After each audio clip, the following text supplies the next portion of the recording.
जय श्री राम।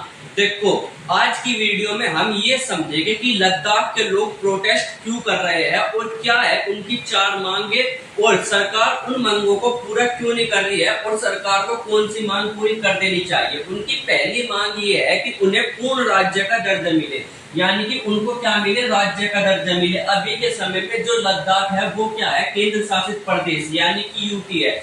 भारत जो है वो दो तरीके के राज्यों में बटा हुआ है, पहले कहलाते हैं राज्य और दूसरे कहलाते हैं केंद्र शासित प्रदेश। राज्य में अगर आप देखोगे जैसे उत्तर प्रदेश हो गया, मध्य प्रदेश हो गया, झारखंड हो गया, बिहार हो गया, उड़ीसा हो गया, तेलंगाना हो गया, महाराष्ट्र हो गया, ये क्या है, राज्य है। अभी के समय में भारत में 28 राज्य है टोटल मिला करके। वही यूटी यानी कि केंद्र शासित प्रदेश कौन कौन से है, लद्दाख हो गया, जम्मू कश्मीर हो गया, इधर अंडमान और निकोबार हो गया, ठीक है, इधर दादर नगर हवेली हो गया। ये क्या है, ये केंद्र शासित प्रदेश यानी कि यूटी है। इस तरीके के 8 केंद्र शासित प्रदेश है।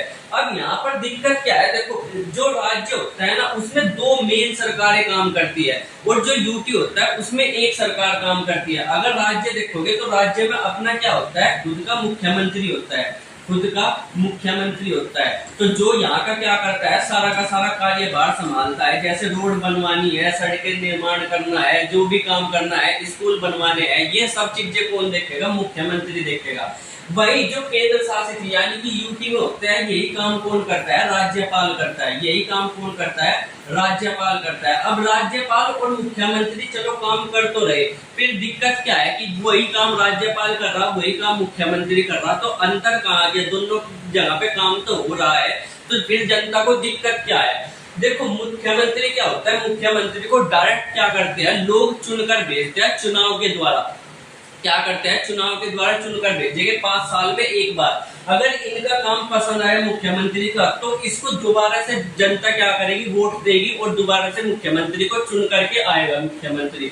वही राज्यपाल क्या होता है, राज्यपाल का चुनाव नहीं होता, ना ये इसकी कई वोट पड़ती। क्या करता है, राष्ट्रपति इसको अपनी तरफ से बना देता है कि जब भाई यहाँ पर लद्दाख में चला जा और वहां का मुख्यमंत्री के तौर पर, राज्यपाल के तौर पर तू काम कर ले और सारा काम देख ले। अब दिक्कत यह है कि मुख्यमंत्री वोट के द्वारा चुन करके आ रहा और राज्यपाल को कोई भी ऐसे ही राष्ट्रपति बना करके भेज रहा।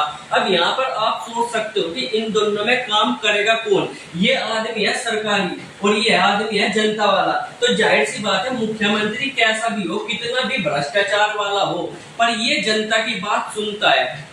मुख्यमंत्री हमेशा जनता की बात सुनेगा, जो जनता चाहेगी वो काम करेगा।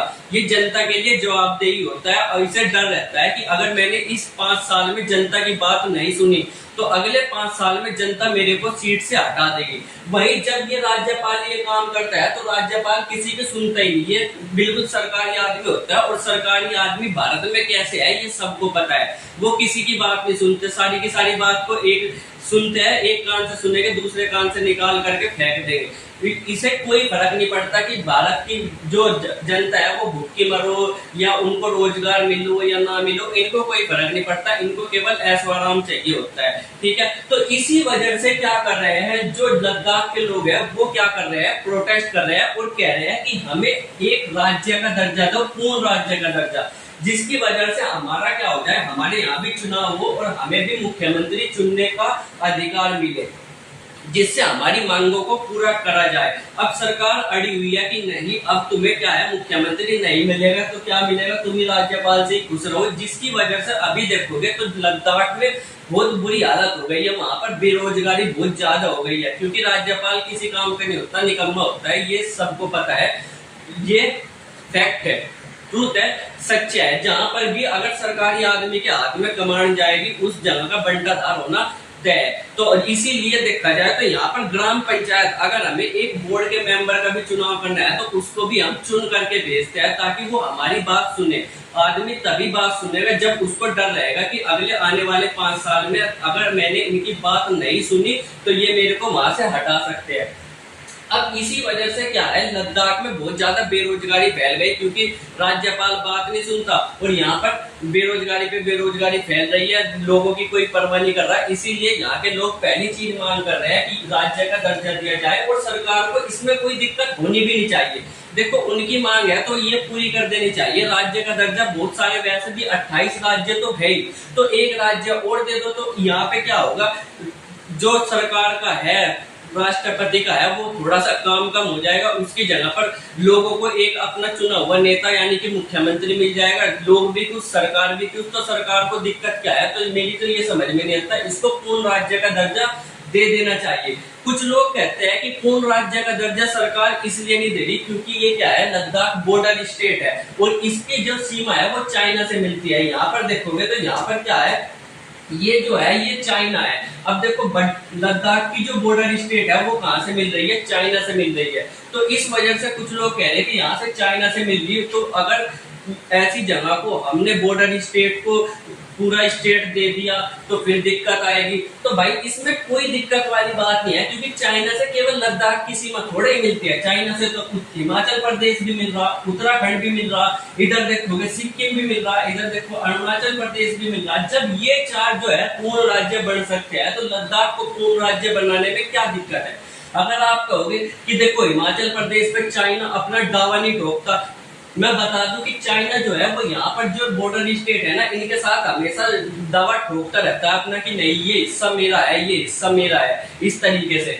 तो यहाँ पर हिमाचल प्रदेश पे चाइना अपना दावा नहीं ठोकता, उत्तराखंड पे अपना दावा नहीं ठोकता, सिक्किम पे अपना दावा नहीं ठोकता, ये कह सकते हो कि इन राज्यों पे अपना दावा नहीं ठोकता। पर लद्दाख पे क्या करता है, चाइना अपना दावा ठोकता है कि हमारा हिस्सा है। और यहाँ पर लगातार क्या होता रहता है, आर्मी की, हमारी भारतीय आर्मी की और चाइना की आर्मी की भिड़ंत होती रहती है। तो सबसे बड़ी दिक्कत यह है कि लद्दाख के साथ साथ दावा तो अरुणाचल प्रदेश पे भी ठोकता है चाइना। सबसे ज्यादा दावा तो अरुणाचल प्रदेश पे ठोकता है चाइना। अरुणाचल प्रदेश को तो डायरेक्ट बोलता है कि ये हमारा हिस्सा है और इसको लेकर रहेंगे, भारतीय आर्मी को यहाँ से हटना पड़ेगा। तो अगर अरुणाचल प्रदेश को पूर्ण राज्य का दर्जा दे सकते हैं तो लद्दाख को भी दे ही सकते हैं, इसमें कोई भी बड़ी बात नहीं है। अगर दूसरी चीज आप ये कहें कि यहाँ की जनसंख्या बहुत कम है, यहाँ की जनसंख्या कितनी है, केवल 3 लाख है, कितनी है, केवल 3 लाख, और कहे कि अगर 3 लाख वाली जनसंख्या को हमने पूर्ण राज्य का दर्जा दे दिया तो फिर तो सारे के सारे लोग क्या करेंगे, पूर्ण राज्य मांगेंगे। यहाँ पर उत्तर प्रदेश वाले भी बोल लेंगे हमें भी 3-4 हिस्सों में तोड़ दो, यहाँ पर मध्य प्रदेश वाले भी बोल लेंगे हमें भी 3-4 हिस्सों में तोड़ दो। तो ऐसा क्या है, देखो यहाँ पर लद्दाख तो फिर भी बहुत बड़ा है, ये देखो ये भी एक राज्य है, छोटा सा गोवा, ठीक है, कितना छोटा सा गोवा है, इसकी भी जनसंख्या लगभग अभी के समय में 16 लाख के आसपास है। जब आप इसको एक केंद्र पूर्ण राज्य का दर्जा दे सकते हो तो आप इसको भी पूर्ण राज्य का दर्जा दे सकते हो, इसमें कोई भी बड़ी बात नहीं है। ऊपर से अच्छी बात ये होती है कि जितना छोटा राज्य होता है, जितना छोटा, जितनी जनसंख्या कम राज्य की होती है, वो उतनी ही तेजी से प्रगति भी करता है, उतनी ही तेजी से। क्योंकि देखो ये छोटा सा देश है, ये छोटा सा राज्य है, छोटा सा राज्य को भी एक मुख्यमंत्री चलाएगा मिल करके, और इतना बड़ा उत्तर प्रदेश है, इसको भी एक मुख्यमंत्री चलाएगा। अब कौन सा मुख्यमंत्री अच्छी तरीके से काम कर पाएगा? जो छोटे राज्य का है वही अच्छे से काम कर पाएगा, और इसको डायरेक्ट देखा भी जाता है। जितने भी छोटे छोटे राज्य है ना वो ज्यादा होते हैं, ज्यादा तरक्की करते हैं। जैसे यहाँ पर देखा जाए तो यहाँ पर गोवा में क्या है, 4 लाख रुपए कमाता है एक आदमी साल भर के। लगभग एक आदमी कितने 4 से 5 लाख के बीच में कमाता है साल भर के गोवा के अंदर। वही जो छोटा दूसरा राज्य है सिक्किम, यहाँ पर भी लगभग 2 लाख रुपए कमाता है, 2 से 3 लाख के आसपास रुपए कमाता है एक आदमी एक साल के। पर यहाँ पर उत्तर प्रदेश जो इतना बड़ा राज्य है, यहाँ पर उत्तर प्रदेश क्या है, उत्तर प्रदेश केवल साल के कितने 90,000, 80 से 90,000 रुपए ही कमा पाता है साल के। अब आप देखो कि जो छोटा राज्य है उसके ज्यादा अच्छे आंकड़े हैं, या बड़ा राज्य है उसके ज्यादा अच्छे आंकड़े हैं। जितने ज्यादा राज्य होंगे उतना ज्यादा केंद्र को और देश को फायदा होता है, तो राज्य ज्यादा ही होने चाहिए, और यही लॉजिकल बातें भी है। इसके अलावा अगर आप कहें कि देखो यहाँ पर लद्दाख में छोटी सी जगह है और यहाँ पर आतंकवादी घुस सकते हैं, आतंकवादी हमला कर सकते हैं, वो कर सकते हैं, ये कर सकते हैं, ये यहाँ के लोग प्रदर्शन कर सकते हैं, आतंकवादी बन जाएंगे जैसे पहले जम्मू कश्मीर में होता था। तो एक अनुच्छेद होता है, अनुच्छेद 356। ये क्या कहलाता है, आप राष्ट्रपति शासन लगा सकते हो। कितना, अनुच्छेद 356 संविधान का अनुच्छेद। जब आपको लगे कि यहाँ के लोग बाग कुछ गड़बड़ कर रहे हैं, देश विरोधी काम कर रहे हैं, तो आप सिंपली क्या करो, यहाँ पर अनुच्छेद 356 का इस्तेमाल करके इसको अपने अंडर, राष्ट्रपति के अंडर ले लो, बस बात खत्म हो जाएगी। पर तब तक के लिए आपको इसको पूर्ण राज्य का दर्जा दे देना चाहिए, और यही अच्छी बात है। इसके अलावा जो दूसरी मांग है, दूसरी मांग क्या है, वो है 6 शेड्यूल की 6ठी अनुसूची। अब ये क्या है 6ठी अनुसूची, 6 शेड्यूल क्या है? देखो, जो भारत में है ना, भारत में बहुत सारे जंगल है, तो जंगल में रहने वाले लोगों को क्या कहा जाता है, एसटी। एसटी को हिंदी में एसटी की फुल फॉर्म है शेड्यूल्ड ट्राइब्स, हिंदी में इसको बोलते हैं अनुसूचित जनजाति। आपने सुना ही होगा, एक होता है जनरल, फिर ओबीसी, फिर एससी, फिर एसटी। एसटी किन लोगों को बोला जाता है, एसटी बोला जाता है आदिवासियों को। अब आदिवासी क्या लोग होते हैं, ये जंगल में रहते हैं, ठीक है। अब जंगल में रहते हैं तो ये इनका जो कल्चर होता है, इनका रहना सहना, इनका पहनावा, इनका खाने पीने का तरीका, इनके फेस्टिवल, इनके त्योहार, इनके नाच गाने का तरीका, ये सब क्या होता है, मेन लोगों से क्या होता है, अलग होता है। इसी वजह से ये क्या है, आदिवासी कहलाते हैं। जंगल में रहने की वजह से आदिवासी कहलाते हैं, और इनका कल्चर बिल्कुल अलग होता है। तो इन्हें ये डर रहता है कि कोई आदमी आ करके हमारे कल्चर को तबाह ना कर दे, जैसे जो हम त्योहार बनाते हैं उनको तबाह ना कर दे, हमारे जंगल को काट ना दे, हमारी जो भूमि है, हमारी जमीन पर आ करके कब्जा ना कर ले। तो सरकार इनको एक गारंटी देती है कि आपके साथ ऐसा कोई भी भेदभाव नहीं होगा, आपके कल्चर को कोई भी तबाह नहीं कर सकता, आपकी जमीन पर कोई कब्जा नहीं कर सकता, आपके जंगलों को कोई नहीं काट सकता। और जब ऐसी गारंटी सरकार किसी राज्य को देती है, तो उसको क्या कर देती है, 6ठी अनुसूची में डाल देती है सरकार। इससे क्या हो जाता है, इससे जो राज्य है उसके पास एक ताकत आ जाती है, ऑटोनोमस डिस्ट्रिक्ट काउंसिल, एडीएससी। अब ये ऑटोनोमस डिस्ट्रिक्ट काउंसिल एडीसीएस है, ऑटोनोमस डिस्ट्रिक्ट काउंसिल, ठीक है, एडीसी। अब ये क्या है, ये क्या होता है ऑटोनोमस डिस्ट्रिक्ट काउंसिल? इसका मतलब ये है कि अगर आप किसी भी राज्य में जिसको 6ठी अनुसूची का दर्जा मिल रखा है, वहां पर जाना चाहो, वहां पर घर लेना चाहो, तो आप जा करके ऐसे ही घर नहीं ले सकते। इनके त्योहारों में शामिल होना चाहो, या वहां के जंगलों को काटना चाहो, या वहां पे कोई भी खुदाई करना चाहो, तो आप ऐसे ही नहीं कर सकते। आपको सबसे पहले इस डिस्ट्रिक्ट काउंसिल की क्या करनी पड़ेगी, परमिशन लेनी पड़ेगी। फिर ये डिसाइड करेगा कि आप यहाँ पर घर खरीद सकते हो, आप यहाँ पर आ करके रह सकते हो, आप यहाँ पर माइनिंग कर सकते हो, आप यहाँ पर होटल बना सकते हो या नहीं। इससे दिक्कत क्या है ऑटोनोमस डिस्ट्रिक्ट काउंसिल से? देखो, पहले के समय में जो कश्मीर का सबसे बड़ा मुद्दा था वो था धारा 370। क्या था वो? था धारा 370। धारा 370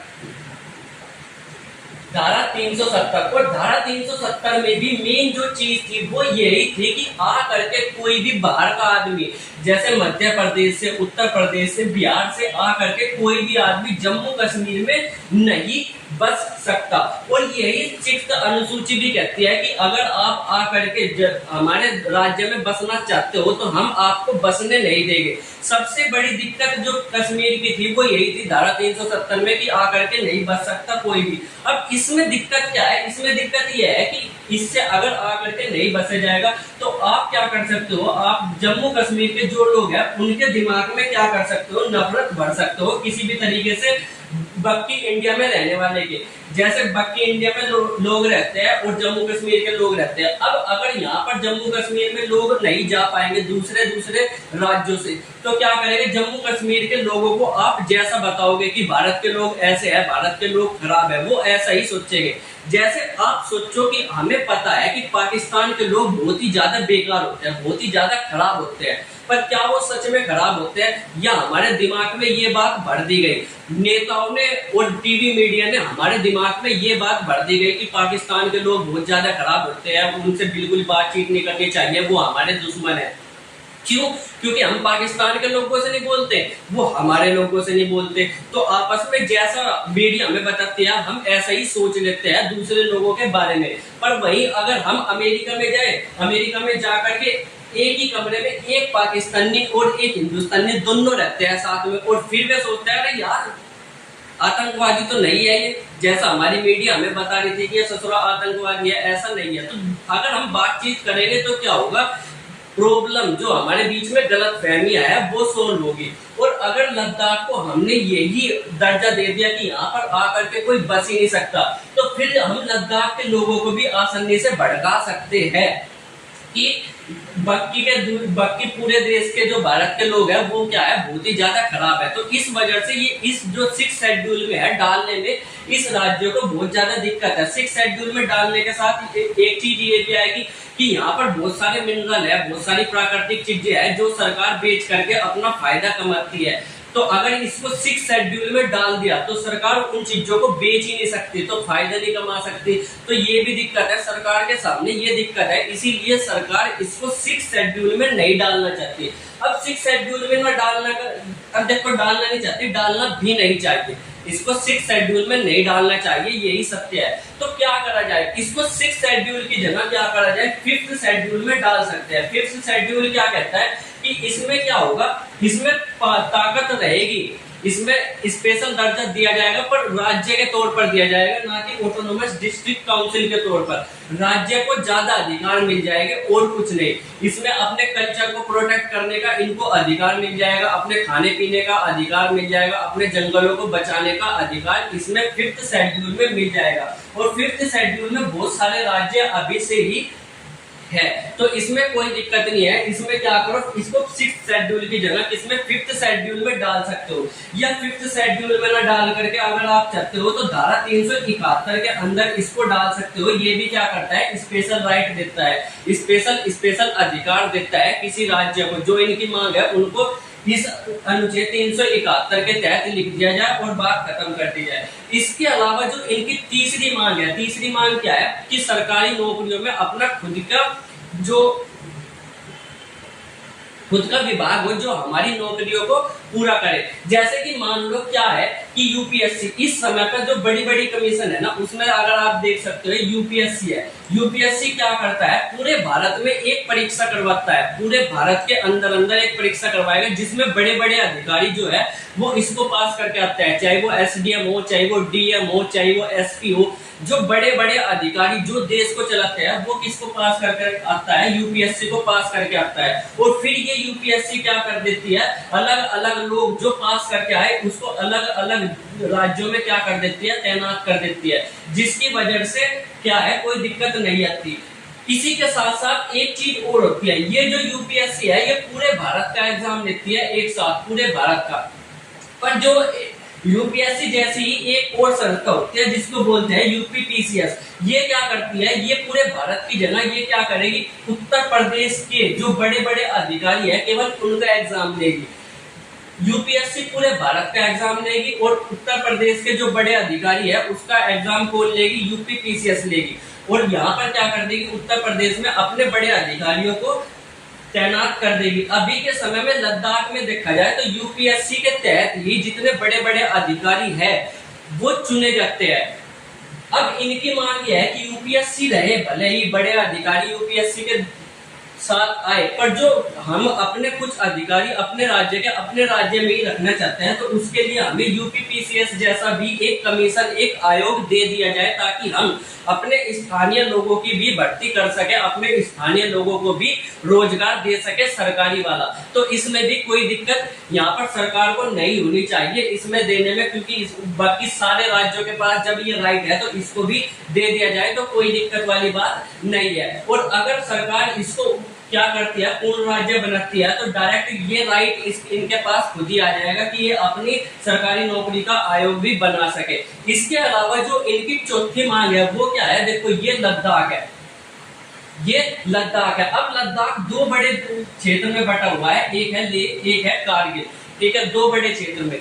अब अगर आप देखोगे तो भारत की जो भी बड़ी बड़ी समस्याएं हैं कि कहीं पर रोड नहीं बन रही, कहीं पर अस्पताल की जरूरत है, ये कानून होना चाहिए, इस कानून को हटाना चाहिए, ये सारे के सारे कानून और भारत की बड़ी बड़ी समस्याओं को सुलझावा कौन करता है? वो करता है संसद। अब संसद में क्या होता है? संसद में मेंबर होते हैं, संसद में मेंबर होते हैं जो कि दो तरीके की क्लास होती है। इसमें एक होती है लोकसभा, एक होती है क्या? लोकसभा, लोकसभा, और दूसरी होती है राज्यसभा। अब अगर आपके राज्य की कोई भी दिक्कत है तो आप इन जगहों पर अपनी प्रॉब्लम को उठा सकते हो। अब लोकसभा में जो है वो कितने सदस्य होते हैं? 543। कितने? 543। राज्यसभा में सदस्य होते हैं 250। ठीक है, लोकसभा में 543 और राज्यसभा में 250 सदस्य होते हैं, यानी कि कुल मिलाकर के जो 543 और 250, 793 लोग के आसपास ही पूरे देश को चलाते हैं। पूरे देश को कितने लोग चला रहे हैं? 793 के आसपास। अब इन 793 में से इतने बड़े लद्दाख के लिए केवल एक ही आदमी इसमें आएगा, बस केवल एक आदमी। 543 में से केवल एक ही आदमी लेह लद्दाख का आएगा, और यहाँ पर राज्यसभा में तो इसकी सदस्यता 0 है। अगर यहाँ पर अपने लद्दाख की समस्या कोई भी आदमी उठाना चाहता है कि हमारे लद्दाख में ये समस्या है, तो उनको क्या है? केवल 5-7 मिनट ही मिलेगी बोलने के लिए, वो भी 5-6 महीने में 5-7 मिनट मिलेगी। क्योंकि यहाँ पे देखो कितने 543 में से केवल एक ही सदस्य है लद्दाख का, और 250 में से 0। तो ये चाहते हैं कि देखो हमारी बात सुनी जाएगी, और हमारी बात कब सुनी जाएगी? जब हमारे सदस्यों की संख्या यहाँ पर क्या हो जाए? ज्यादा हो जाए। जब हमारे जितने ज्यादा सदस्य होंगे उतनी ही बात को उठाएंगे और वही बात हमारी सुनी जाएगी। तो ये कह रहे हैं कि अभी के समय में जो हमारा एक सदस्य है ना, इसकी जगह हमें कितने दे दो? 2 सदस्य दे दो। इसकी जगह हमें कितने सदस्य दे दो? 2 सदस्य दे दो, ताकि जो देश में पार्लियामेंट में, संसद में हमारी बात सुनी जाए। तो इसमें भी कोई भी बड़ी दिक्कत वाली बात नहीं है। अगर एक राज्य है तो अगर वो कह रहा है कि हमारे एक की जगह 2 सदस्य कर दो ताकि हमारी बात सुनी जाए, तो ये भी सरकार को कर देना चाहिए। इसमें बहुत दिक्कत वाली बात सरकार को नहीं होनी चाहिए। जहां उत्तर प्रदेश के पास देखो, ये है उत्तर प्रदेश, ये है लद्दाख। उत्तर प्रदेश के पास कितने हैं? 80 सीट है यहाँ पर, 80 सीट, और इसमें भी है कुछ सीटें। ठीक है, तो 80 सीट है और राज्यसभा में भी है, यानी कि 100 से ज्यादा मेंबर केवल उत्तर प्रदेश के है, और वही इतना ही बड़ा लगभग लद्दाख है, उसका केवल एक मेंबर है। तो आप सोच सकते हो किसकी बात ज्यादा सुनी जाएगी। तो इसीलिए लद्दाख के लोग मांग कर रहे हैं कि हमें एक की जगह 2 सदस्य दो, ताकि हमारी बातें सुनी जा सके। किसमें? देश में। तो आप लोग क्या समझते हो कि ये देना चाहिए? वैसे मेरे हिसाब से तो देना चाहिए, इसमें भी कोई दिक्कत वाली बात नहीं है। तो 6 शेड्यूल को छोड़ करके बाकी जो इनकी मांग है वो जेन्युइन है, उनको सरकार को पूरा कर देना चाहिए। अब आप लोग इसमें क्या सोचते हो कमेंट करके जरूर बताना। हाँ, पर एक दिक्कत और ही है कि अगर कोई प्रोटेस्ट कर रहा है कोई आदमी, तो सरकार को उनकी बात सुननी चाहिए। जैसे स्टूडेंट प्रोटेस्ट करते हैं तो सरकार नहीं सुनती, किसान प्रोटेस्ट करते हैं तो सरकार नहीं सुनती, साथ में ये और कह देती है कि किसान देशद्रोही है, स्टूडेंट देशद्रोही है। अभी लद्दाख वाले प्रोटेस्ट कर रहे हैं तो इनको भी क्या कह दिया? ये तो देशद्रोही है। तो अगर कोई भी आदमी प्रोटेस्ट कर रहा है, अपने हक की मांग कर रहा है, तो सरकार को उनकी बात सुननी चाहिए, ना कि उनको क्या कह देना चाहिए कि ये तो देशद्रोही है। अब आप लोग इस पर क्या सोचते हो कमेंट करके जरूर बताना। मिलेगा अगली वीडियो में, तब तक के लिए बाय बाय।